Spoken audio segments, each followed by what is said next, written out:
pag-ibig ko. Sana'y iyong mapansin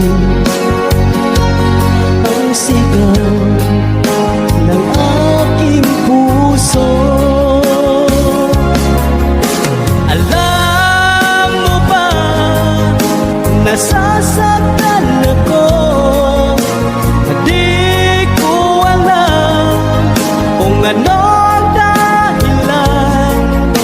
Kapag meron kausap kang iba, siguro